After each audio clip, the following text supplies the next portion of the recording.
Kids learn from the stories. Your book, I can't wait to actually see it.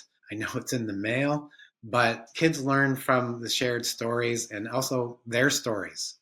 Like I would say, this is a great opportunity to say to kids, well, what's your story? If you've ever felt like this, have you got something that you need to share? Do you think you could make a difference where you might be feeling lonely and kids gravitate towards you? But yes, just seeing the difference, and there's real life examples of this as well that I think can be pointed to, that parents and teachers can point to, in terms of somebody who has got on the mattering track and really made a difference in the lives of others. I'm fascinated by those people who seem to be heaven sent. Welcome to Passion Struck. Hi, I'm your host, John R. Miles, and on the show, we decipher the secrets, tips, and guidance of the world's most inspiring people and turn their wisdom into practical advice for you and those around you. Our mission is to help you unlock the power of intentionality so that you can become the best version of yourself. If you're new to the show, I offer advice and answer listener questions on Fridays. We have long-form interviews the rest of the week with guests ranging from astronauts to authors, CEOs, creators, innovators, scientists, military leaders, visionaries, and athletes. Now, let's go out there and become Passion Struck.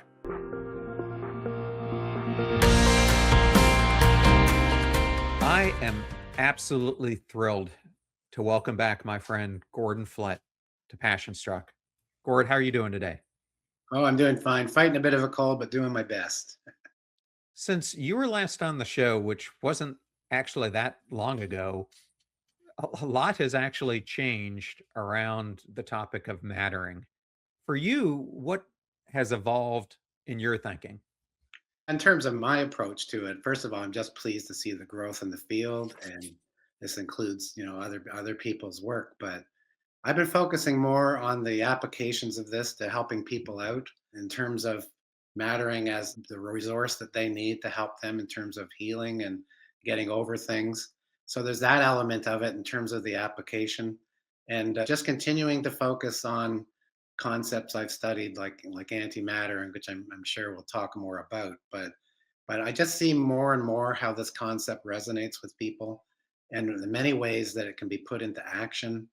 I've had people reaching out to me as well in terms of what can be done to make it more of a focus. So next month I'll be talking with a local school board who's going to make mattering at the heart of their 5-year safety plan, and it just continues to grow. And as a result of this, when people say to me, "Are you ever going to really retire?" Since I retired at the beginning of last year, I say, "Well, how can you when there's work to be done here and information to be shared that can help people?" And I also look at the state of the world in terms of where we are right now, and so many people out there feeling alone and insignificant, and knowing that there are people out there who need to get the sense of mattering and a sense of significance through connections with other people and the roles that they might be able to assume. How about we go there? So, globally, we are experiencing an epidemic of loneliness, which has been really widely covered.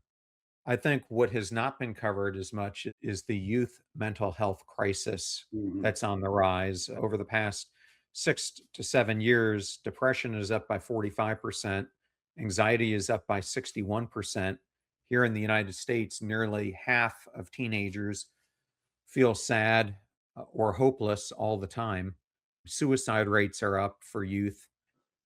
Do you see these all as not isolated things, but as crises of antimattering? I do. I think they're all interconnected. It certainly plays a role with so much of it. And let's just take loneliness for an example. Loneliness and the concept of antimattering are associated so robustly that we started to talk about the double jeopardy of feeling alone and feeling insignificant. It even hit me in terms of famous songs. The Beatles song Eleanor Rigby, Father Mackenzie giving a sermon where nobody will hear it, Eleanor Rigby picking up the rice in a church buried along with her name, Nobody Came. And it hit me that back in the 60s, the Beatles figured it out that it wasn't just the loneliness of, oh, look at all the lonely people. It was all the lonely people who actually felt insignificant and unimportant, unnoticed, invisible. So it's been around as a concept, and the Beatles were always way ahead of everybody else. But when I look at the numbers and the increasing numbers, I see that it's definitely an issue of not mattering, which I think can also be through comparisons through social media and the like. One study I'd cite here that I did with a French colleague who contacted me was focused on not mattering in society. And he was showing me that the link between not mattering in society was linked with criminal sentiments and violence, not Wow. believing in the justice system.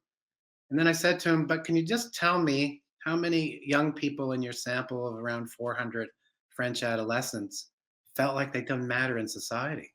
He got back to me. He said, I can't believe it. It's like two-thirds, 2 out of 3 say, I don't matter in society. So once you have that sense of disconnect from society where you're feeling alienated, it's all the more important to get the sense of mattering through your family, through your community, through school, and whatever. And it's another form of double or triple jeopardy. If you don't matter in society or you're from a marginalized group, then you really do need to get that sense of importance and connection and caring from others. The other thing I'll say in terms of the loneliness link is that I did a study with colleagues in China who now showed through this massive sample that they had with 4 age groups that the strong link between loneliness and not mattering was there among kids in grades 4 to 6 in China. And I was sure if that study was done in North America or in Europe, same sort of findings would be there. So if you have that sense that very early on is established between not mattering and loneliness, that's going to carry forward with some that have chronic loneliness. And my daughter's dissertation research, because she's also in psychology, looked at developing a measure of chronic loneliness and showed that anti-mattering was especially strongly correlated with the loneliness that lasts because people see themselves as somebody who's not somebody that other people want to be with, often being incorrect about that because they just haven't put themselves out there for others to enjoy their company. But when it's associated with chronic loneliness and a chronic sense of anti-mattering, that's when I get concerned about the health issues that go along with what we know about the loneliness epidemic. I'm glad you brought up China. Obviously, the government there tends to censor a lot of what is allowed to come out from the public. When I was an executive at Dell and I used to travel there quite frequently, I got to talk to many people over there, and I was in the big cities like Beijing and Shanghai and Hong Kong. But I think we don't realize how much of that society is shifted from village life, where there was a huge reverence paid to elders, to now so much of those village ecosystems are disintegrating. And so much of the elderly in China are now kind of left on their own, which is a huge change in that society. Yes, and it's very troubling because as I've learned since I'm a grandparent now of 4, that there are vital roles that are there for the older people in society. And that focus has made it sort of away from what we call a collectivist orientation to more of an individualistic approach. And problem is, though, that the pressures that people are under, especially the younger people, the quest for it to having to be absolutely perfect is wrapped around this sense of not mattering and always having to strive. But yeah, in general, the focus on older people. Have a paper that I wrote out of sheer frustration with my colleague back in when the start of the pandemic, just to see the number of times there were accounts of older people who were treated as if they were expendable. There was one instance where they changed hospitals for the protection of the people, and they forgot a guy and left him there all by himself in the entire institution in a Canadian example there. And I just got fed up hearing, we even heard some accounts in terms of politicians saying, if we have to make a choice between the economy versus older people during the pandemic, we're picking the economy. And that horrible sense, no matter what your age is, of feeling expendable and unimportant. And the father of mattering research and theory, Rosenberg, in his original paper, said that the two groups most susceptible are adolescents and all the identity issues that are going on and physical changes with adolescents, and older people. And he specifically talked about people who are retiring. And that, of course, resonated with me as well. in terms of that need to still be doing something that's useful and seen as useful, where you can make a contribution.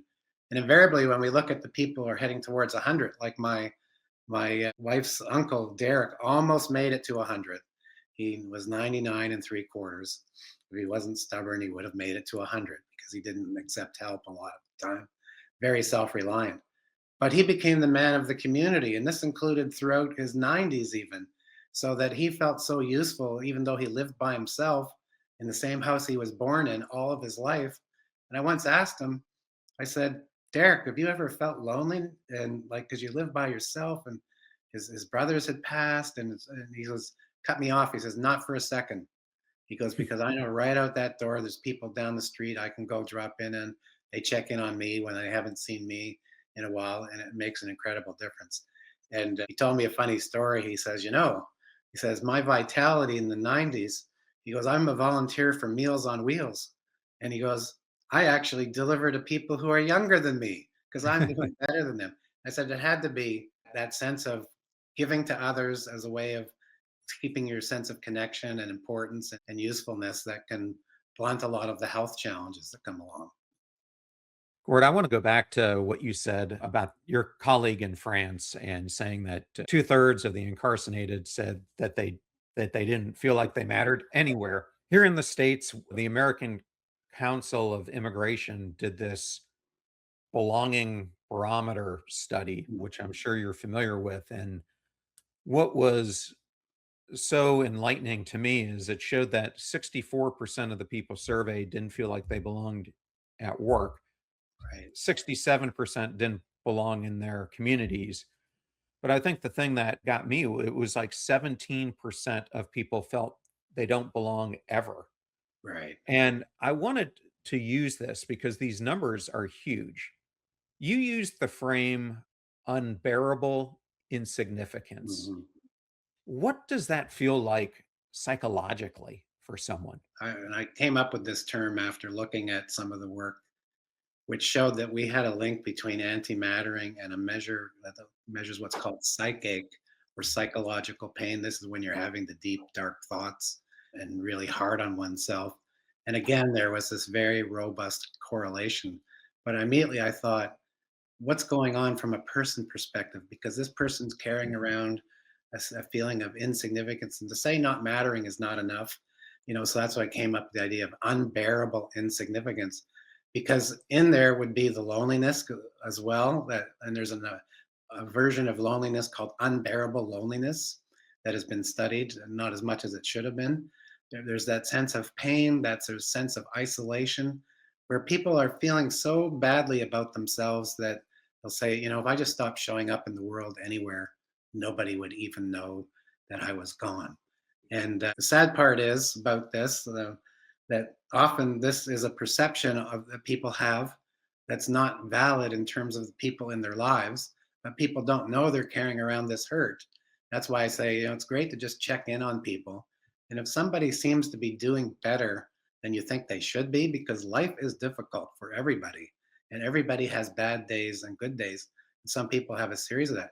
If somebody seems to be doing too well, I'd want somebody to check in on that person and say, is it the case that maybe you're just putting on the front that hides a lot of this pain? Because wrapped into this sense of unbearable insignificance and loneliness is a deep sense of shame, where people then say, well, there must be something about me. People try to make it more controllable by convincing themselves that they're defective, that they're really not somebody that other people want to be with, and not realizing that people actually do. And the example I gave of somebody who would be having this sense was back when she was still with us. Sinead O'Connor was very Yes. suicidal, and the world knew about it. And at the start of the anti-mattering paper from 2022, which I'd encourage people to find, it's open, it's available to the public, I gave the quote about her saying, I don't matter a whit to anyone. I don't matter a whit to anyone. So then later on, I followed up, and she had a son and a daughter. And the therapist would say, well, do you matter to your son? Oh, yeah, I guess I matter to my son. Do you matter to your daughter? Well, yes, of course, I matter to my daughter.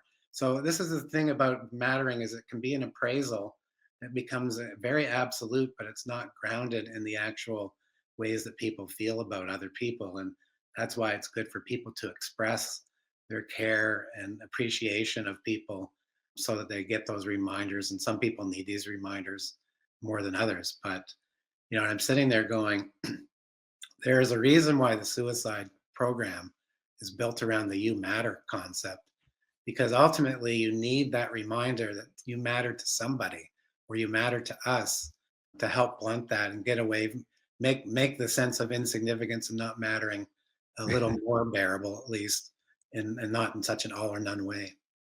Gord, the conversations I've had this month during this You Matter series that we're doing have been pretty profound. I started it off with Barry Schwartz, and Barry and I were really talking about rational choice theory. And Mhm.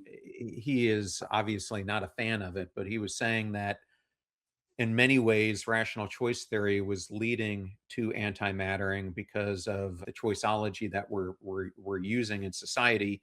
I then followed it up with Daniel Ellenberg, and he has been working with men for over 40 years, really trying to study what is happening that so many men have strength without heart, and he ties a lot of it to not mattering. Then I brought on Rebecca Goldstein, and we really went into what she calls mattering projects, and how, as you were talking earlier, there are some people who find mattering projects that lead to flourishing, and then there are others who are like Hitler, who find mattering projects that lead to the opposite direction. And Yeah. then yesterday, I released an episode with Dan Coyle, and we were talking about how so many people today are pursuing lives of treasure accumulation instead of treasure creation.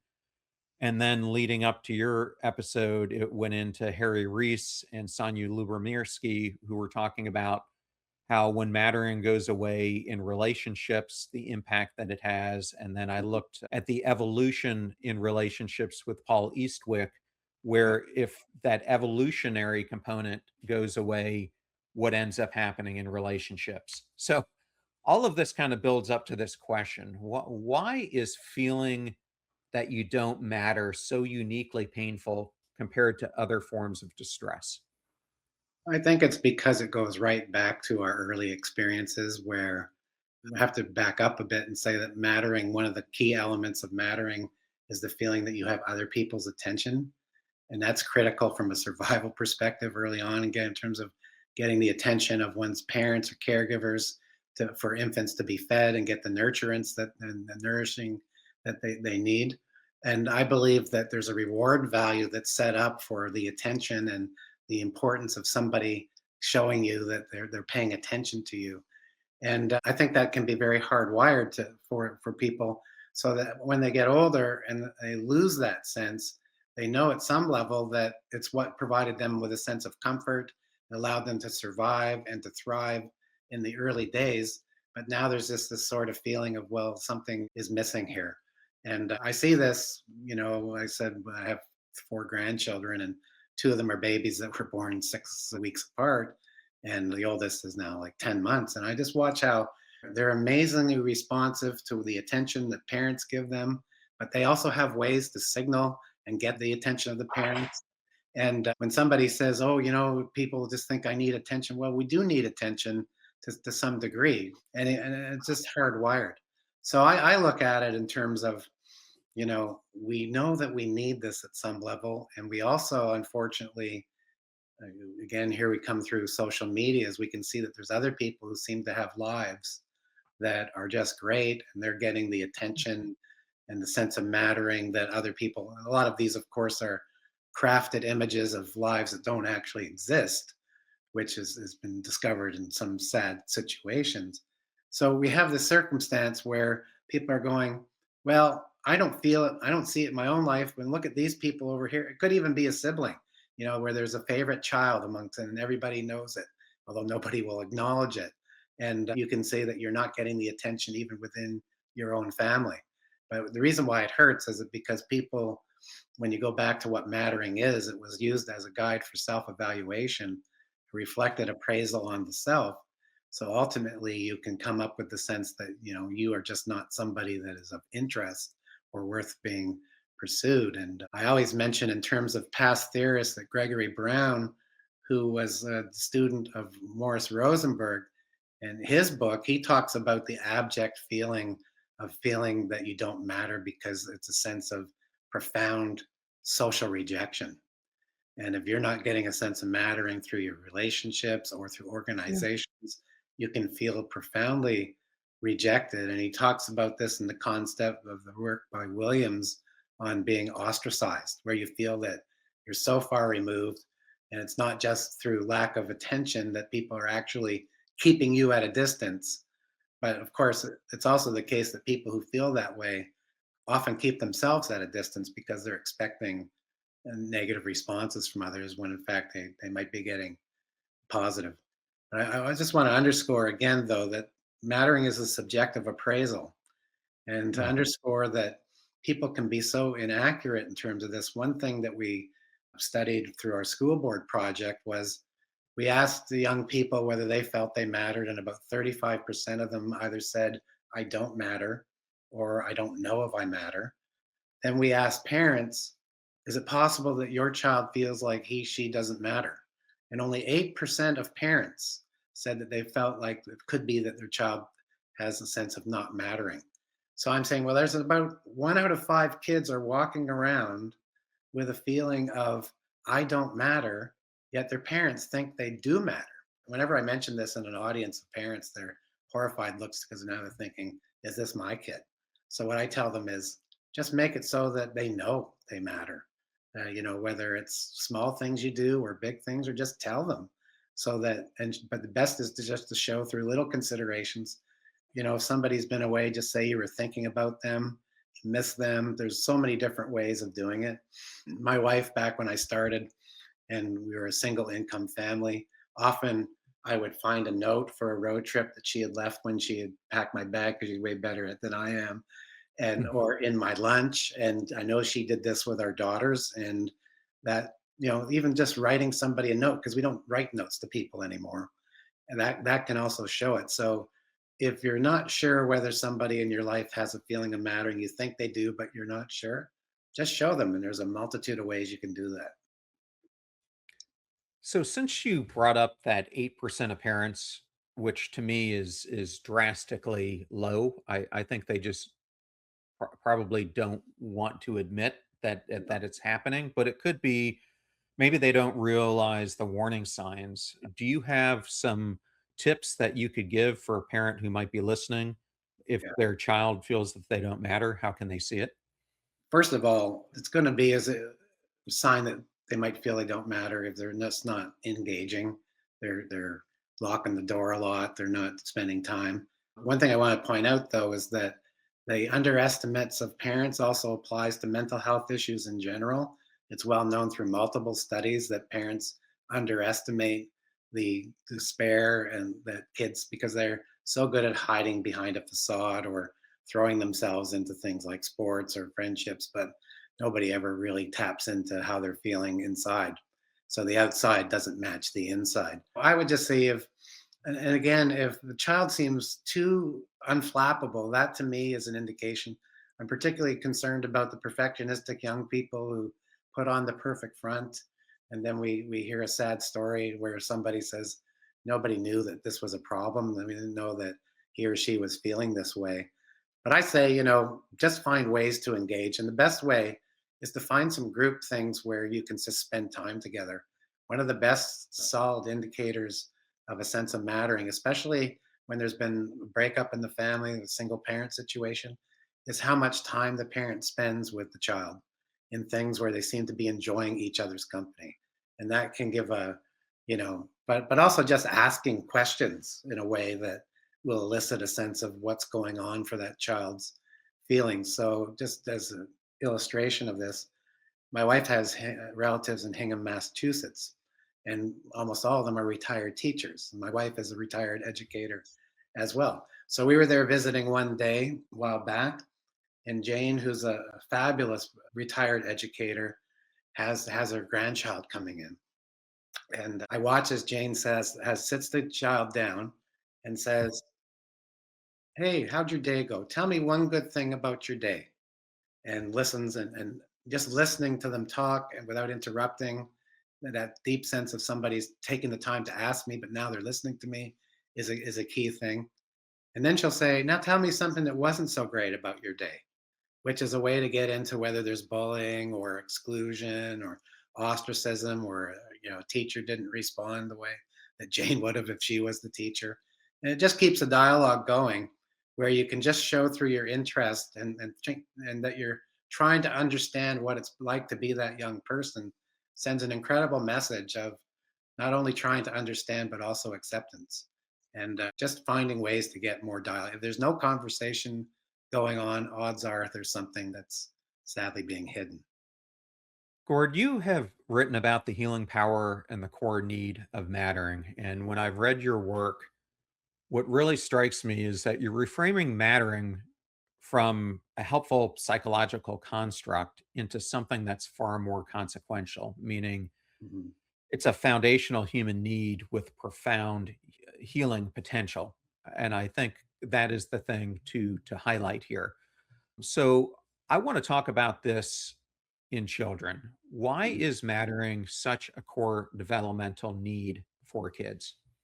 The first element of this is that some kids are insecure. There's certainly the uncertainty of going through and not knowing what could happen. And it can just provide a sense of reassurance and guidance, provides the closeness and comfort of a parent or a grandparent or a guardian is there to really interact at a close level.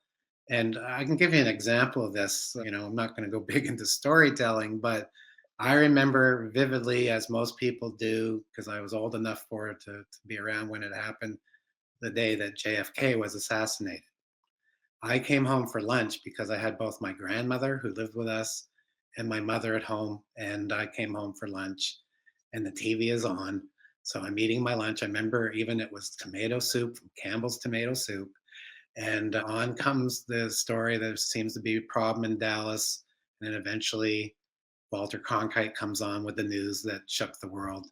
And I sat there, and my mother's and my grandmother were there. And of course, this is the like childhood is over in terms of Mm. my sense of innocence from this point on.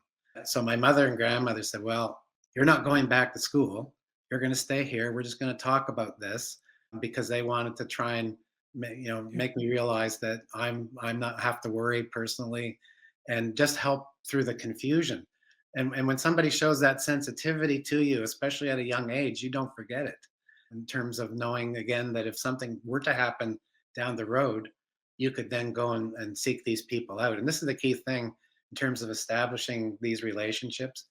There are times when young people in particular and suffering from mental health issues need to get help and need to acknowledge help, but they never will. When you have a mattering relationship where there's acceptance, it's more likely that a young person would reveal to a mother, a father, a grandparent that they need help, and that can set them off in a way.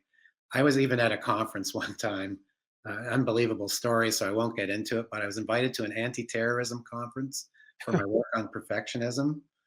And at the break, up comes a guy and he says to me, "I'm talking to you now as a father. I'm not talking to you as an analyst for CSIS in Canada, which is our agency that deals with counterterrorism and that, because my daughter has revealed to me that she's a student in Quebec and that she's suicidal." So this is one of the first times when I said, I'm here to talk about perfectionism, but this is where mattering comes into play. Because I said to him, whatever you've done to create a relationship where your daughter will admit to you and your wife that she's feeling this way, keep doing that and just keep checking in on her and reminding her. And a key thing that parents need to realize is that as kids get older and we get into the adolescence, oh, they want to be with their friends. They don't want their parents to bug them. They still want the attention, even if they won't admit it, or they'll say, "Get away, leave me alone." Not to the point where you're a helicopter parent, certainly. But I think the problem is for a lot of young people, they get that attention earlier in life, starting with the early years, and they might get it through the more earlier stages, in terms of like me in grade one, there when that news came at lunch. But then some parents feel that they're not effective or they're not wanted and they stop trying. And a big factor with parents is their feeling of efficacy as a parent. Parents need to matter too. And expressing this and finding ways to nurture the mutual need will keep these relationships going. But it's so hardwired. And I do believe that, they talk about psychological needs. The three that people talk about are the need for communion, people like at University of Rochester, the need for connection and the need for autonomy. And I've always said the fourth need is the need to matter. And we have seen in the anti-mattering work that if you feel like you don't matter, that people are treating you like you're invisible and unwanted and not even insignificant, but unsignificant, if you're actually feeling this way, it impacts those other needs where you don't feel as competent anymore. You don't feel that you can go out and do something where you can make things happen in terms of autonomy. So it's a core need, but it also relates to other needs and other needs as well, like in terms of the need for attention and the need just for somebody to be checking in on you. But I see that the sort of thing, it's great if it's satisfied, but you need to keep having it satisfied. And sadly, there's so many people out there who don't have their need for mattering to be satisfied. And I'm actually doing some work with a colleague in Italy, Sylvia Cassell, where we've created a measure of the unmet need to matter. And it's robustly correlated with anti-mattering and a hypersensitivity to being hurt when somebody treats you like you don't matter. We need to get more people addressing that core need. Gord, I want to give you some different scenarios to try to make this real for people who are listening, especially those who are parents, but also those who might have experienced a feeling they didn't matter as a child and now it's cascaded into their adult life. So when I think of mattering, I think there's a huge correlation between self efficacy or self worth and how that shapes us. And when I think about how kids grow up, there are kind of three groupings that I see. There's the grouping where a child has a parent who is really concerned about their performance. This is kind of the lawnmower parent, the helicopter parent. And so the Yeah. child feels like they have to perform in order to feel their self worth. There's another category, I think, of parents who teach the child that their silence is how they earn mattering. Just be quiet, don't say anything. You don't have a voice in the family. And so that's how they learn their performance. And then I think there's a third category that ends up showing up where the parent is so distracted. And as you mentioned, parents need to feel like they matter. Maybe they have reach this point where they don't feel like they matter and they're completely tuned out. So the child is trying to express things to them and they're so tuned out to worried about work or their phone or something else that the child just stops bringing their intentions to them. Do you think I'm categorizing this right? And if so, what Well, then happens to those children across a lifetime right. from that early upbringing? What I recognize there is that there are different pathways to that sense of not mattering. And sometimes it's neglect and non involvement. Sometimes it's, a parent might be incapacitated with their own health issues. Rosenberg talked about narcissistic parents being so involved with themselves that they can't connect with the other people in their lives. But at the end of the day, some people are carrying this around with them, as you said, and it's a lifelong pattern, and there's incredible stress and upset. But there's also people who break out of that, and that's I think where there's a role for the school to be played in terms of this.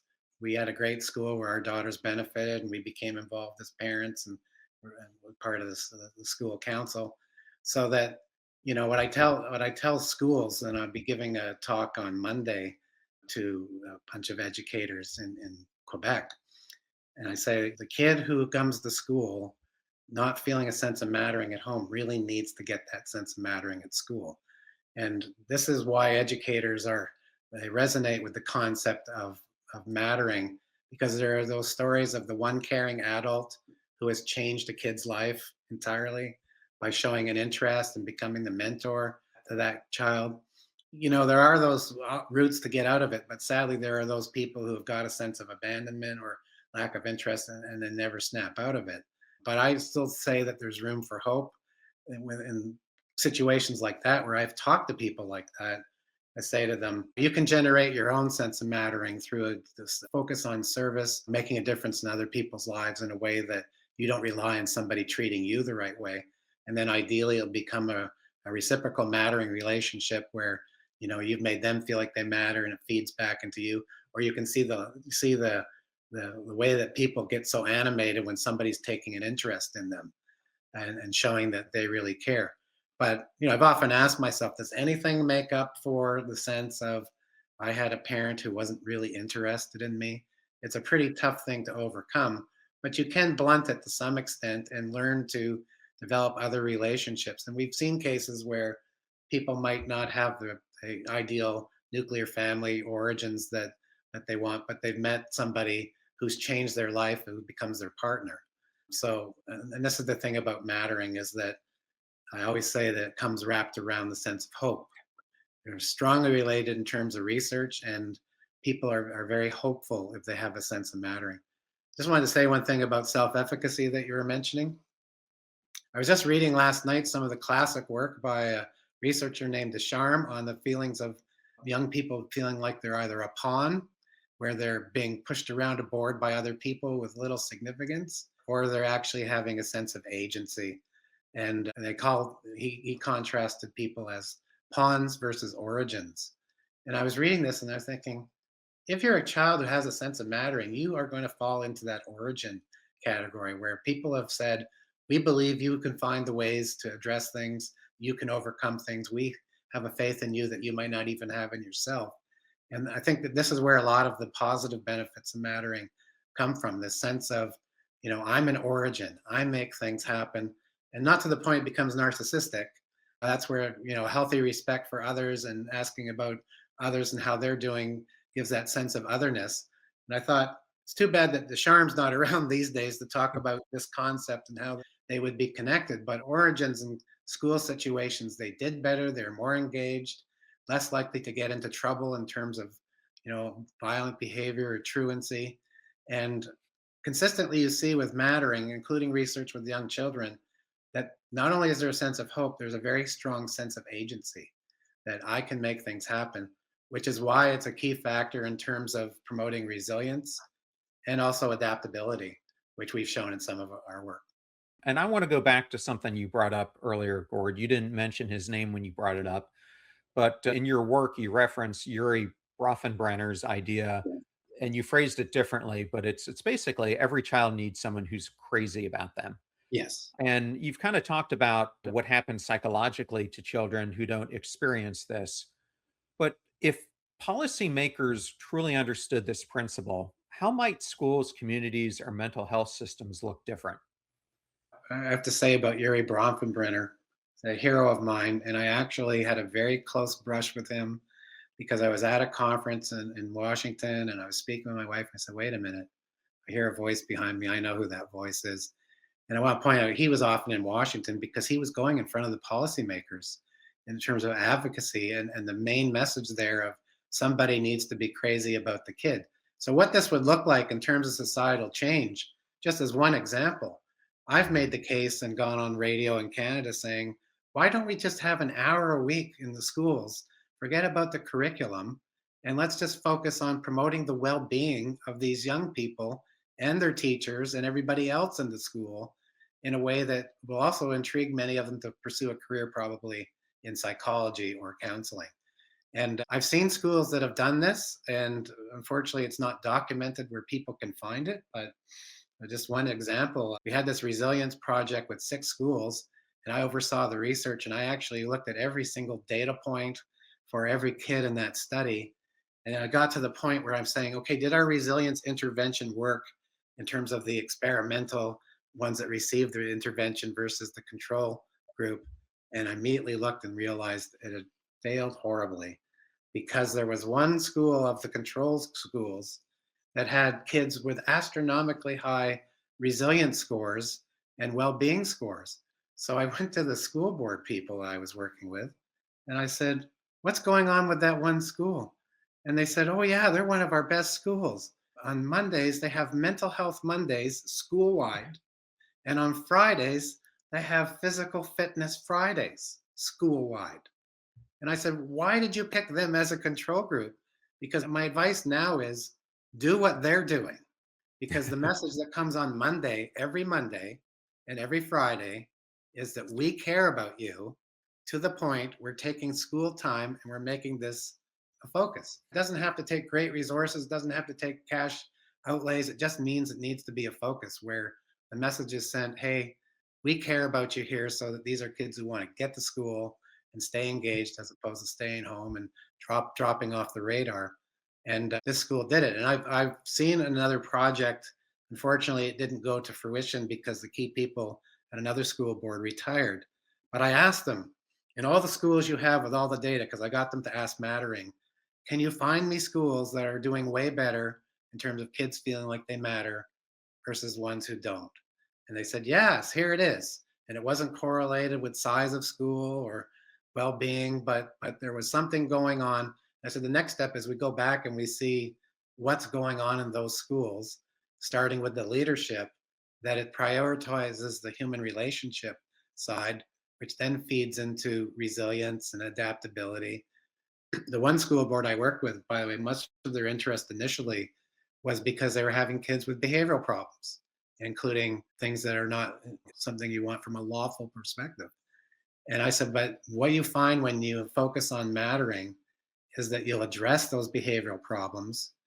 You'll see that there's a mental health boost for most kids, but also you'll see a payoff for those superintendents out there who are just worried about the bottom line in terms of test scores. Test scores are higher too, because in fact they're engaged, they want to be there, they're learning. Mattering has a great learning and growth orientation that comes along with it, along with the hope. So we could do things, we could do things in business. And I know that the US Surgeon General, Dr. Murthy, when he was in charge, had mattering as one of the 5 pillars of workplace mental health, as an extension of his work on loneliness and the loneliness epidemic. So places that really embrace this are going to see the benefits in a way that, and other people will want to be there. That's the other thing in terms of attracting people and having your choice of who you'd like to have. So there's so many things that can be done societally. We just need to make it a priority once and for all rather than talking about it. Gord, I want to make sure I mention Angela Myers in our conversation. You and I were talking about her before we came on the show, and she's also been talking about this since the early 2000s. And it was about during that time Mhm. when mattering was identified as a pillar of positive youth development alongside self efficacy, which we've already talked about. Yeah. But the field ended up focusing really heavily on achievement and then not enough on mattering, as we've been discussing. Do you believe we've lost time, perhaps even a generation, as Jonathan Haidt wrote Yeah. about, by not elevating mattering sooner? Back in 2002, this big committee came up with the 6 keys to positive youth development, and the support for efficacy and mattering was one of the 6 key components. And then I've traced it through and go, well, what happened? Well, much of that focused on the efficacy. The mattering got lost in the shuffle, in part because mattering wasn't the bigger research focus that it is today. It was only around that time that research on mattering started to accumulate. And but the thing is, if you talk to individuals, like you talk to educators, you talk to coaches, they know this. They know the value of showing somebody that you care about them. So it has been a lost opportunity. And if I was sitting there doing a scorecard, I go, well, unfortunately, there was the answer provided 20 years ago, and nothing systematic or programmatic came out of that I could tell. And by the way, where I tried to trace the origins of where did this come from? Like, why did it end up on their radar as opposed to, being lost in the shuffle back in the early 2000s? And it came out of research on farm communities and especially 4-H communities. And this resonates with me because my daughter Allison, the psychologist, married a dairy farmer who was the kid across the hall. So I've talked to people in the community where our 2 of our grandchildren are. And I remember I was talking to Jeremy's mother, who's co-running the dairy farm with him now. And I said, the value of kids having a role and a responsibility. where they know that their livelihood of the family might depend on it. Well, farm communities, farm families learned this very early on. And of course, it was tested back when the Great Depression and Dust Bowl days. And I said, but it's too bad that we don't find a way to take that focus and emphasis because everybody needs to feel needed. And when kids have a responsibility, like if you look at the dairy farm that our son-in-law operates with his mother, they're all needing to be involved with this. Even our daughter, the psychologist, when she's not giving online therapy to some of the people she treats with problems like OCD, she's in charge of feeding the baby calves that are born. The idea that it's clearly documented that there's this benefit. Some of the higher community mattering scores come from farming communities, especially kids who are in 4-H and going, again, let's just do what they do. But literally, there was 2 decades lost, and you could say 3 decades in terms of really needing much more of the focus on mattering that we now have. Well, I want to hone in on what you're just talking about because what you're saying here is that these kids are experiencing more mattering because they're kind of feeling it through experience. And you've spent decades now studying mattering scientifically, but for most kids, they don't encounter, as Rebecca Goldstein would say, this mattering instinct in research papers. They encounter it through relationships and stories. Yeah. So I recently wrote a children's book called You Matter Luma as a way to create a story to help carry this message to kids. And I want to ask you, Gord, from a scientific perspective, Yeah. can a repeated message that a child matters shape their development? Can stories influence a child's sense of worth? Yes, and my wife is actually a retired school librarian. It's the stories and their content, but it's the people with you, like when you're reading stories together or you want to share things together. There's a sense of community and communion there that makes a difference. But kids learn from the stories. And, your book, I can't wait to actually see it. I know it's in the mail, but kids learn from the shared stories and also their stories. Like I would say, this is a great opportunity to say to kids, "Now what's your story? If you've ever felt like this, have you got something that you need to share? Do you think you could make a difference where you might be feeling lonely and then kids gravitate towards you?" But yes, just seeing the difference, and there's real life examples of this as well that I think can be pointed to, that parents and teachers can point to in terms of somebody who has got on the mattering track and really made a difference in the lives of others. I'm fascinated by those people who seem to be heaven sent. Angela Myers is one of them, by the way. I think, it's no coincidence that Angel is in her first name, where she has dedicated herself to going around. She tells me she's talked to hundreds of thousands of kids, telling them stories, making them feel special, but mostly also wanting to hear from them in terms of how they're doing. So stories can make an incredible difference, though. And I'm very glad to learn about your book. And I knew that it's been in the works for a while because, there's the message in the book, but there's also the conversations that come around the book, where a parent or an educator could say, okay, now let's talk about this concept in terms of a time when you might have felt you mattered or you didn't matter. So it's a way of opening the doors to these conversations that need to take place. And also, mattering makes people feel good. I just had a paper accepted where I looked at some of these actual feelings in terms of the positive affect that comes from this. So it's going to give a boost to spirits, and then it's going to open the door to other emotions. And when it's shrouded in hope, why wouldn't the kids then say, "Hey, maybe I can be somebody who makes a difference by gathering together others and showing them that I care about them?" And that's how we're going to get a whole bunch more educators and counselors and psychologists. Angela's done this, by the way, where she was a classroom teacher for many years. She's done this because she would tell me that each week she would pick 5 kids to give them the individual attention that they may not get in a bigger class. And she says, by the end of the week, these kids are transformed because the teacher has centered them out. But everybody knows that everybody's going to get a chance and it's going to be this way. And she says, this is how we end up with kids who understand what it feels like to matter and become what she calls mattering ambassadors. Hmm. And she's now doing work in Appalachia in some very poor areas to try and give those kids a sense of mattering and hope, in addition to how they're already feeling. Her dedication to this is because she's seen how it transforms lives, and always in a good way, as opposed, and especially needed if you've had experiences the anti-mattering, you need to build the positive mattering as a buffer to that.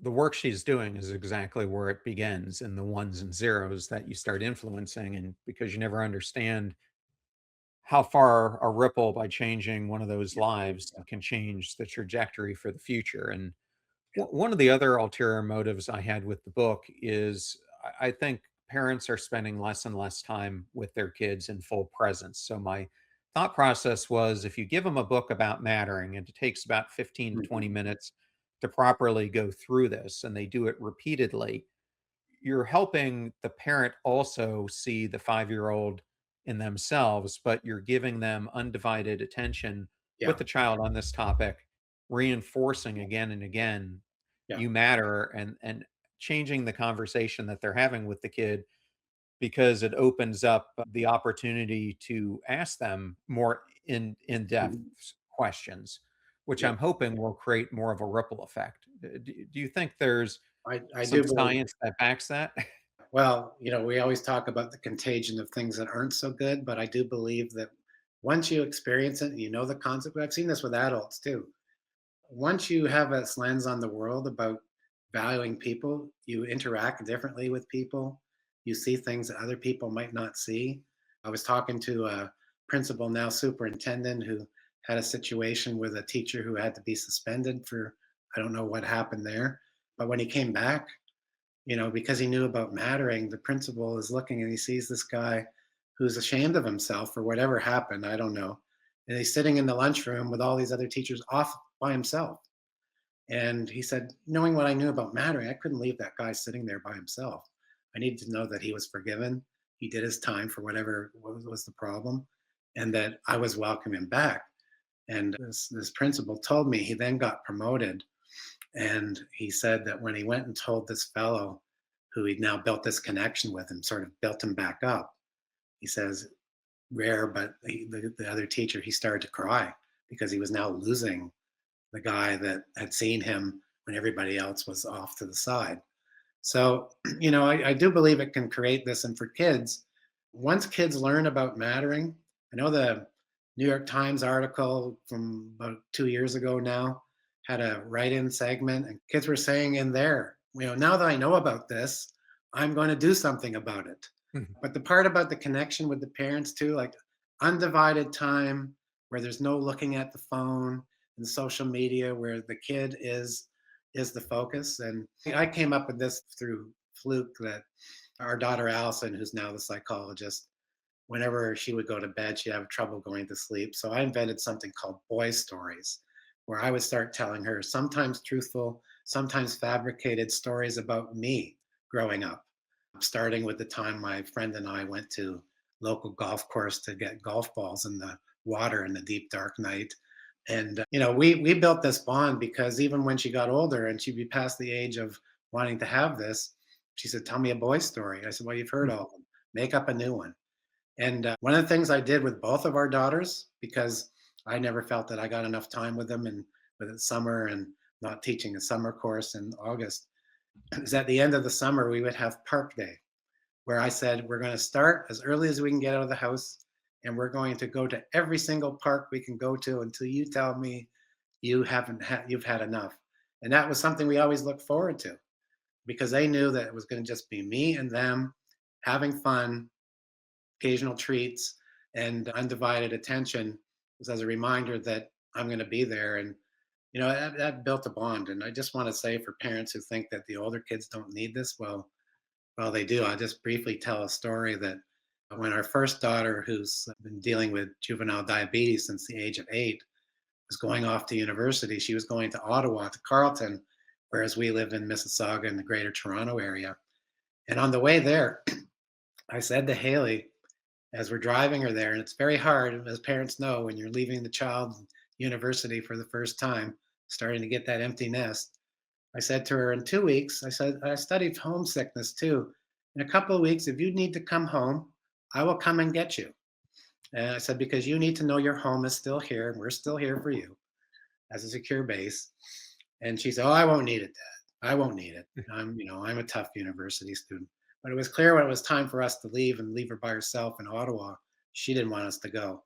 So on the Tuesday of the second week, she phones and she goes, "You know that offer of can I come home? Is it still there?" I said, "Of course it's there." And I said, "It's a time unlimited opportunity." Okay. I said, "So I'll drive all the way there and all the way back on Thursday." It's like 11 hours in total. And then she says to me, "Can other people come too? Because I have 4 other girls who need to come home as well when they heard about that you had made this offer." So I had a posse of young girls from the same university drove back, and just hearing their stories kept me awake, and I was able to do the coast to coast to coast trip. But I want to point out for the parents who don't think they're needed and they're not cared about, when it came time to take those girls back on the Sunday, rolled up into the one driveway, and there's a dad out there with his daughter saying goodbye to her because he's going back to Ottawa. And the dad is crying buckets of tears, and the daughter starts crying bucket of tears, and because they're missing each other so much. And I said, this is the key thing: is like, as a parent, even if you're so busy, just say once in a while, "Hey, I miss the days when," or "I miss the time when," and the reminiscing can make a huge difference. So I also turned to my daughter who was sitting beside me and I said, "She's not going to last at Carleton. This is a 1 year and done." And sure enough, that student then decided to transfer universities and to come back home just because she was missing being home so much. And but clearly it meant such a thing to the parents as well. So I just want to say that it's great if the conversation can continue beyond kids for the age of the book. And it's great if resources are developed. One of Canada's best known children's authors, Eric Walters, who's won the Order of Canada Award, has got a book coming out probably in the next year or so. And that's how we met. He was a former teacher and social worker, and he's written a book about that one caring adult who changes a life. And the story for teenagers is called Far from the Tree. And it's about a young man who has a history of criminality in his family. His dad's incarcerated, his older brother's incarcerated, but the principal takes an interest in this kid and says, "I'm not letting this kid go down that same path." So the principal's looking out for the child, and when the kid's not in school, is asking, "Where are you?" and checking in on him, not to the point of harassment. And I asked Eric, I said, "Why did you decide to pick on this?" He goes, "I've seen it. I've seen this Hmm. in schools that I've been in." And he said he's visited over 2,000 schools with his books. That's Eric Walters. And I said, "Well, I desperately want this book because then I want to be able to tell audiences that, there's resources available for older kids too to start these same conversations around their need to matter and how an adult can still care for older kids as well." Gord, I wasn't even going to bring this up, and it's not something I had talked to you about. But since you brought up these different types of programs, one thing I've learned by doing a podcast as long as I have is people don't pay for information; they pay for the application of information. So something I try to do with every episode is I create a workbook so that people will take the ideas from the podcast and apply it in their lives. So when I was writing You Matter Luma, I thought the same thing kind of Yeah. applies to a children's book. It's one thing for a child to read it, another thing for them to put it into practice. So off the back of this, I've done two major steps.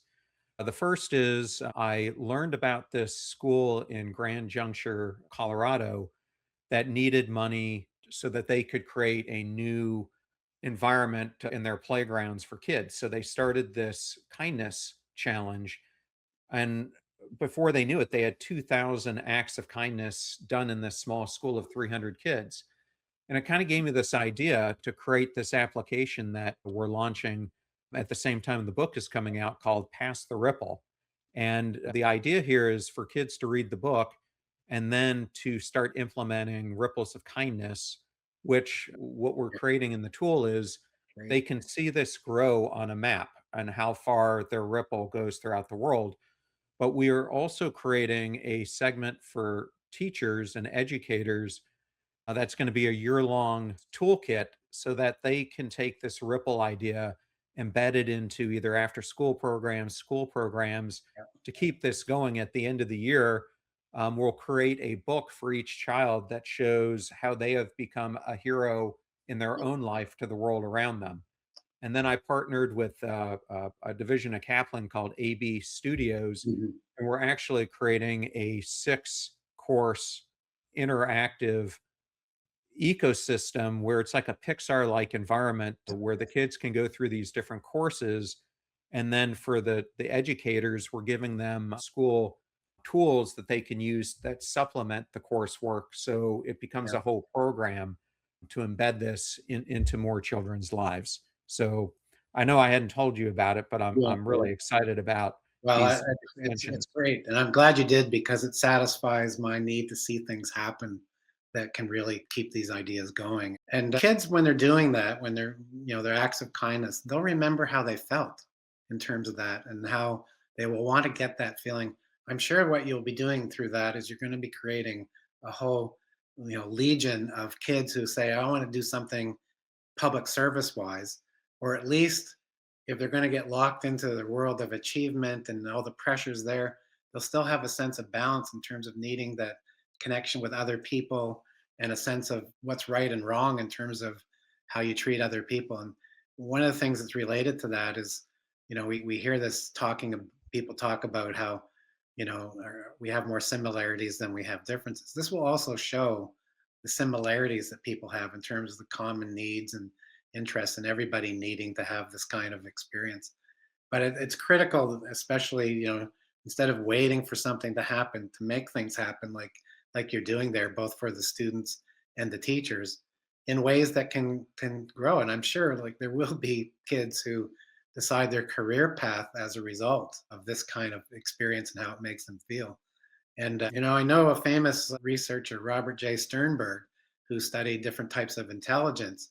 He's talked about gifted kids and how there needs to be something that puts those gifted kids, intellectually gifted and talented kids, puts them on a stream towards public service so that they can use their incredible creativity and insights. And this is the sort of thing that would take some of those kids and put them in that stream, or create a spark with some of these kids where their hidden gifts and talents are then Yeah. discovered by others. So keep going, and if you can clone yourself, that would be a good thing too.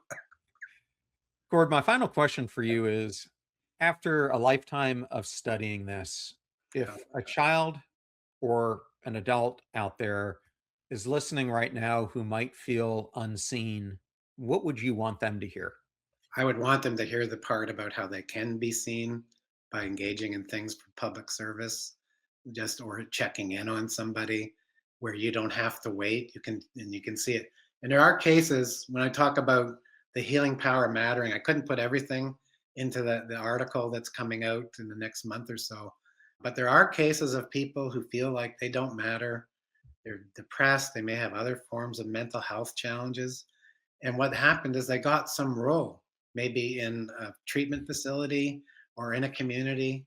And they said, hey, wait a minute. I do make a difference. I do matter.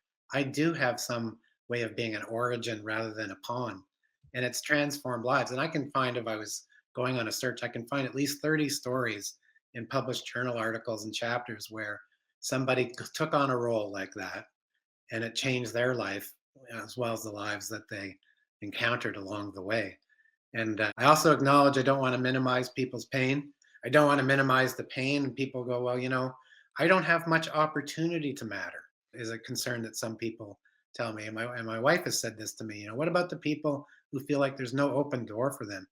There's going to be a door there if you can find one, whether it's in your community or reaching out to other people, and or even finding a younger person that you can make a difference in because they might need somebody to listen to them when nobody else is.